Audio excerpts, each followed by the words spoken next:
I am Community Chloe, and I'm so excited to be living, of course. But you know, music is my life. Three plus, yeah, well, I don't want to tell you how many years I've been in radio, but I am a music composer and writer only in my head. Okay, so come on in. Joining me is the legendary, oh, y'all not ready for this, the legendary guitarist, Stanley Jordan. What's Hey, up, Clovia, how Stanley? you doing today? I'm doing good now. We have 7 continents. You've toured in 6 of those continents, over 70 countries, and you had the #1 jazz album for 51 weeks, Magic Touch. Wow. Yes, that's true. Yeah. So you've It was traveled a the world. You've seen it all.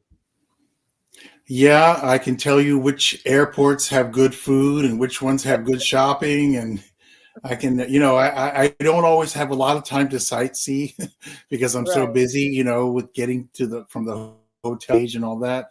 But I do feel that my life as a world traveler has been so rich and I've had so many wonderful experiences. And Mhm. I feel like a citizen of the world, like if some Wow. news breaks out in some place in the world, it could be anywhere, then I think, oh, I know people there. I wonder how they're doing. But again, I feel connected to people pretty much Mhm. everywhere. And that's one of the things that music does. It unites us. Mhm. Absolutely. And it's all about learning and literacy. And I love what you're doing with MusicOne, which is a nonprofit organization where our students, starting as early as elementary schools and more, they can learn about composing, production, and songwriting and more. Talk about your involvement with that on the advisory board of MusicOne out in California. Yeah, so I was just out there. I did a performance with Phil Lesh, of course, the bassist from the Grateful Dead.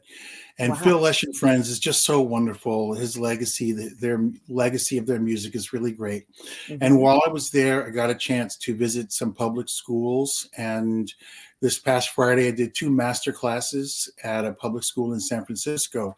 And it was wonderful. It was a really great blessing to be able to share my knowledge and my wisdom with young people.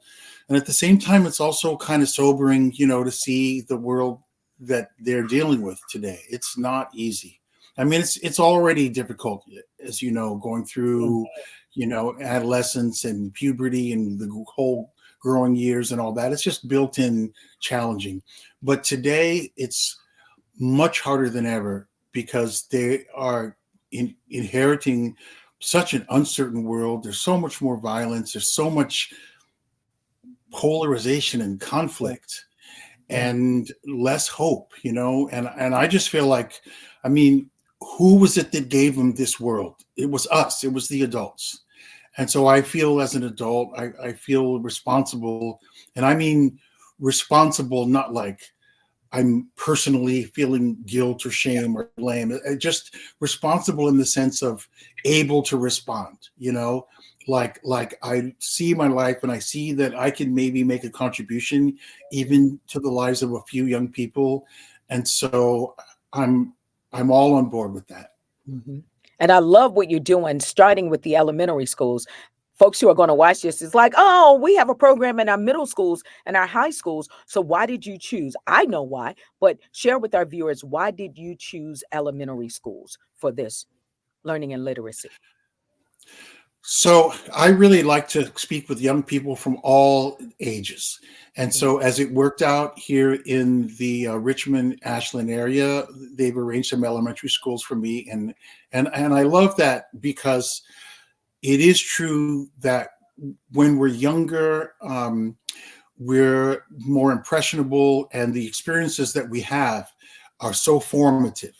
And so I feel that it's a blessing to be able to talk to people at the elementary level. But if it's high school, that's fine too. Mhm. I'm learning to sort of calibrate my message for the concerns of the age that I'm talking to. And, Yeah. that's part of what we do. I mean, personally, for me, I'm very deep into the music itself. I'm deep into theory and all that. But all those concepts, all those theoretical concepts of Yeah. music, they're all understandable. It's just that you have to explain it in a way where Mhm. it's not full of jargon. Like, as a musician yourself, all these Thank concepts you. are things that we deal with in life. Well, like for Yeah. example, if you're blowing a solo and somebody hits you with a whole different chord, and you have to figure out how to adapt to a Mhm. new situation, then maybe a good thing to do is to figure out the newest note that they played and start with that new note. Like, attack the Wow. newest aspect of the situation. And because if you can deal with that, then you Mhm. got this. It's like there's a lot of wisdom like that comes from inside music, but you can apply that to life in general. Mhm. Wow, this is good stuff. And that brings me to, since we're talking about theory, let's talk a little bit about, and I was watching it again this morning, my daughter and I, Kenya Saray, I got to shout her out, the instrumentalist drummer. I was listening to Stanley Jams with the Planets. Talk about A-STEAM. What is A-STEM? So, everyone knows about the STEM curriculum: science, technology, engineering, and math. And then someone thought, well, we should really add the arts. So they put the A and they called that STEAM. So what I'm calling A STEM is just like STEAM, only the arts come first. Yeah. So the video that you're talking about, Stanley Jams with the Planets, that was an example of that, because I performed for some fourth and fifth graders in the Oakland Public School last month Hmm. in California. And it was basically, a guitar performance, and then I talked to them and answered It questions. was But hot. thank you, on the screen, and this is what I love doing this kind of stuff. On the screen, we had a 3D app that I made where you have a Hmm. game controller and you can fly around the solar system in real time. It's an animation of the solar system, and it creates music that depicts the motion of the celestial bodies. So you're not only seeing it, but you're also hearing it. And it's Hmm. that integration of the different senses that it helps the growth of the brain. You know how some people are more auditory, some people are more visual. It Yeah. doesn't matter what kind of learner you are, because when Hmm. you mesh it like that, then I think all the kids really understand it and they have a feel for it. It's not just some abstract concept, but they Yeah. feel like they're actually in there They started experiencing the clapping. motion of the planets. You're Yeah, like, they it's Pluto. spontaneously And you started know, clapping along. and they was clapping along. I was like, okay. You said, I feel like I want to play. That was It amazing. inspired me. It made me want to play, and also just the understanding of where music comes from, the Yeah. inspiration of music. You can get inspiration from a lot of different sources, Hmm. and often people will use nature as a theme in music, right? Like "I love you," like the flower loves the rain, or whatever. We're always quoting from nature. Well, nature also includes the celestial bodies, and the things that we put normally under the sort of math science area. It's Yeah. also just the love of the world and the love of nature. This was amazing when you did that science thing. And I was like, I know more teachers that are watching this was like, can you come over to the math class and help us out as well? I mean, it well, was a so lot of crazy well, with the thank you. division. Oh my God. Well, a lot of what makes that possible is because I spent a long time thinking about Yeah. the mathematicalization of musical Mhm. structure. Now, I don't want to say that music is mathematical in, Mhm. in total, but the structure of music is mathematical.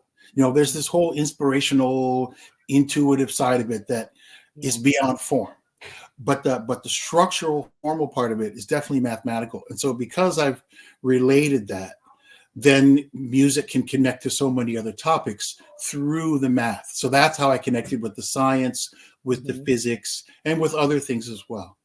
You know, this is legendary, right? It's a new form of teaching. And as you mentioned before, our kids are going through so much. They're going through so many things that we have never experienced and will probably never Hmm. experience in our lifestyle. But literacy has been a problem with our kids, especially in our Hmm. at-risk communities, if you will, but not Hmm. only at-risk communities, in the general population too. Our kids are Hmm. struggling, whether they're being at home alone, don't have friends, or Hmm. introverted, and they Hmm. are musicians somewhere, whether it's in their head like me, and you Hmm. just want to get it out for your love of music, your love of instruments, as Hmm.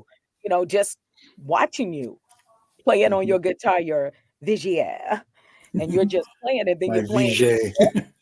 Yeah, Well, VGA. yeah, it's French. It's a French guitar. I, That's my baby. I've had that guitar VGA. since '88. Anyway, yeah, I think a big issue that is really sort of coming to a head now is that for the last, I don't know, maybe 500 or 600 years or so, we've Mhm. had this privileging of the visual medium, like ever since the invention of the printing press. And the printing press made a lot of advances to society. We all know that. But the problem is, the limitation is that the printing press was only useful for visual information. So it Mhm. created this false belief that visual information is somehow superior or more important or Mhm. sort of a higher level than auditory and kinesthetic. And so now the amazing thing is that now we have the equivalent technologies for auditory. And so now the auditory can catch up. And that includes cultures. For example, many people of color come from cultures that are very auditory. And that's part of the reason why the educational system has felt unfamiliar.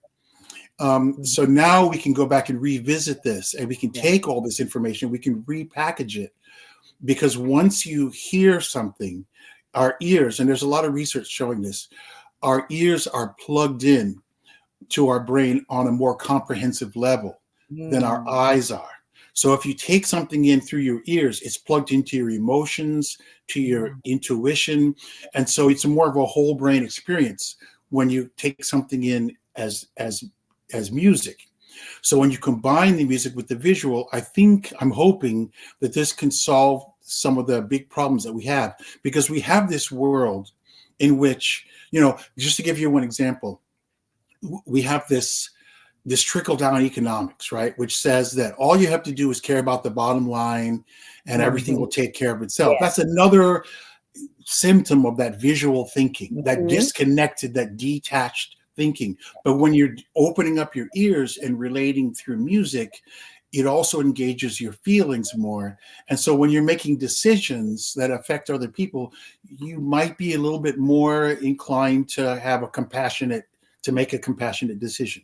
So that's what Wow. I'm hoping, is that if we can raise the next generation of people with Yeah. using a more whole brain thinking, then they're going to be better decision makers. Whole brain thinking. Wow. Mhm. So let's talk about your concert that's coming up February Yes. 23rd at the Ashland Theater, and all of our viewers want tickets. So let's talk about that. What are you bringing, Stanley?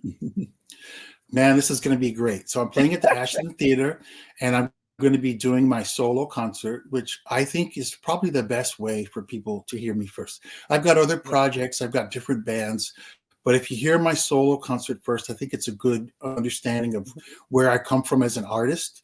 And it gives me a lot of freedom musically. And I'm using my special technique, which I call the touch technique. And that is something that I sort of discovered independently. And it allows me to use the guitar for a more pianistic approach. So I can kind of sound like multiple guitars. I can kind of simulate a whole band. Yeah. I got the rhythm, the lead, the chords, and everything all happening on one guitar. And I Wow. also play piano, and I combine the piano and the guitar. So I think that it's a very intimate show, and I'm going to be doing a lot of music that I've recorded through the years. Mhm. And most importantly, I'm going to be doing something in the moment, something spontaneous that I can't Okay. predict Yeah. right now, but I play off the vibe. You know how it works as a musician. Yeah. You go off the vibe of the moment, and then the people are sort of part of it. Yeah. That's going to be amazing. So what are you going to be doing during your concert? I know you got some special stuff for us. One thing that we're going to be doing is taking a moment to talk about Kid Pen Alley, which is an Mm. organization that's helping kids in the Richmond area. And this is very important because there's a lot of ways that music can be used, not just in education, but also therapeutically. Mhm. And so when you combine the therapy and education, it can really transform lives. So Kid Pan Alley is doing a lot of work in this area. So we're going to be telling people about this. And Candice Moraz, who's involved with Kid Pan Alley is going to get up and tell people a little bit about the great work that they're doing. Wow. And for more information, just go to kidpanalley.org. That's kidpanalley.org. The great, the legendary, the right now, Stanley Jordan. God bless you and thank you. Thank you so much, Clovis.